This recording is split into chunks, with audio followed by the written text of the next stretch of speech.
अल्हम्दुलिल्लाहि रब्बिल आलमीन वस्सलातु वस्सलामु अला सय्यिदिल अंबियाइ वल मुरसलीन अम्मा बअद फ़अऊज़ु बिल्लाहि मिनश शैतानिर रजीम बिस्मिल्लाहिर रहमानिर रहीम।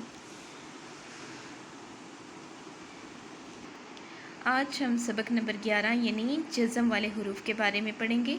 जज़म किसे कहते हैं और इसको किस तरह से पढ़ा जाता है और हमज़ा साकिना को किस तरह से पढ़ा जाता है, ये सारी चीज़ें हम इंशाअल्लाह ताला इस सबक में पढ़ेंगे। उसके अलावा हम हरूफ कलकला के बारे में पढ़ेंगे कि हरूफ कलकला कौन से होते हैं, कलकला के माना क्या हैं और कलकला कब खूब ज़ाहिर होता है। इन सारी चीज़ों के बारे में हम सबक नंबर 11 के अंदर पढ़ेंगे।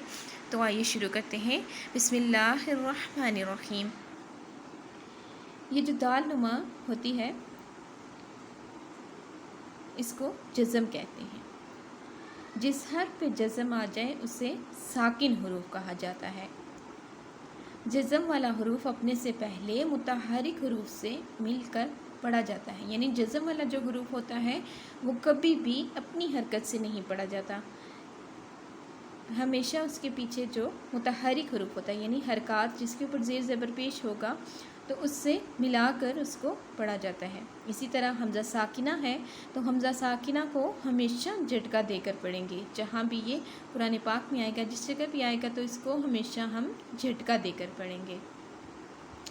उसके बाद है हरूफ कलकला। हरूफ कलकला 5 हैं। क़ाफ़, क़ा, बा, जीम, दाल। इनका मजमुआ है कुतुबु जद्दिन।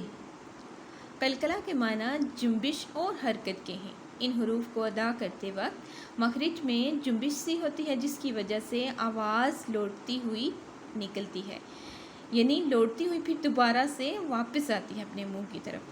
हरूफ कलकला जब साकिन होते हैं, ठीक है, जब साकिन होते हैं तो इनमें खूब कलकला ज़ाहिर होता है।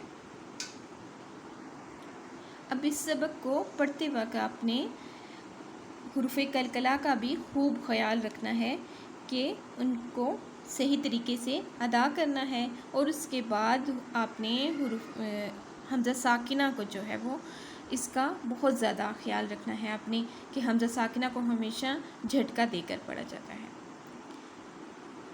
बिस्मिल्लाहिर्रहमानिर्रहीम। अत, इत, उत, अत्तु, इत्तु, उत्तु। त्वा हरूफ कलकला में से आ गया है तो यहाँ त्वा साकिन भी है, तो साकिन हरूफ जब हों कलकला तो इनमें बहुत ज़्यादा कलकला ज़ाहिर होता है। इसी तरह नीचे है अल, इल, उज़, अल, इल, उज़, अज़, इल, उज़, अ, इल, उज़। सा और सीन में हमेशा फ़र्क करके पढ़ें कि सीन में सीटी की आवाज़ निकलती है और सा में सीटी की आवाज़ नहीं निकलनी चाहिए। अस, इस, उस, अस, इस, उस, अद, इद, उद, अद, इद, उद। इसी तरह से हम ये पूरा सबक इसी तरीके से अदा करेंगे। हमज़ा साकिन और हरूफ कलकला का खूब इसमें हम ख्याल रखेंगे। साकिन के बाद हम पढ़ते हैं तशदीद के बारे में। ये 3 दंदान वाली जो नज़र आ रही है आपको, ये इसे तशदीद बोला जाता है। शद भी बोलते हैं, तशदीद भी बोला जाता है इसको। जिस हर्फ पे तशदीद आ जाए तो उसे मुशद्दिद हरूफ बोलते हैं। मुशद्दिद हरूफ हमेशा 2 मरतबा पढ़ा जाता है। एक मरतबा अपने से पहले मुतहरिक हरूफ से मिलाकर और दूसरी मरतबा खुद अपनी हरकत के मुताबिक ज़रा रुक कर, यानी हमज़ा बा ज़बर अब, बा ज़बर बा, अब बा। हमज़ा मुतहरिक था और बा मुशद्दिद हरूफ था। मुशद्दिद हरूफ को मुतहरिक हरूफ के साथ मिलाकर और फिर मुशद्दिद हरूफ को ज़रा रुक कर अपनी हरकत के साथ हमने अदा किया है। इसी तरह नून मुशद्दिद और मीम मुशद्दिद में हमेशा गुन्ना होता है।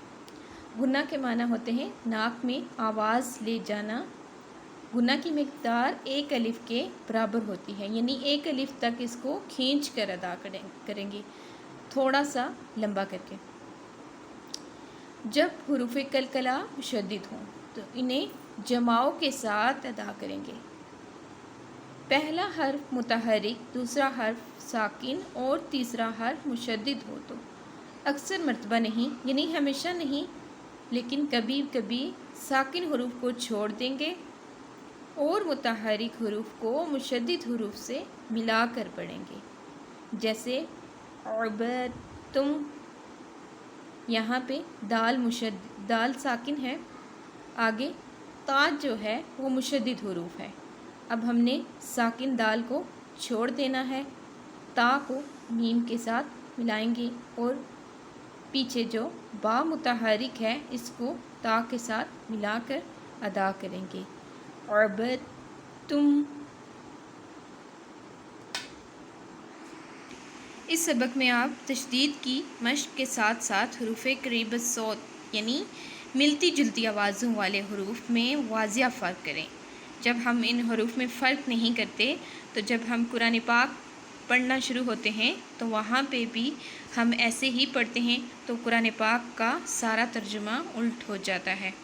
تو اس وجہ سے قرآن پاک کا ایک لفظ پڑھنے سے 10 نیکیاں ملتی ہیں، لیکن جب ہم بغیر سمجھے اس کو پڑھیں گے، بغیر تجوید کے اس کو ادا کریں گے تو 10 نیکیاں جو ہیں وہ 10 لعنتوں میں تبدیل ہو جاتی ہیں۔ اللہ پاک سے دعا ہے کہ وہ ہمیں قرآن سمجھ کر پڑھنا اور اس پر عمل کرنے کی توفیق عطا فرمائے، آمین۔ السلام علیکم ورحمۃ اللہ وبرکاتہ۔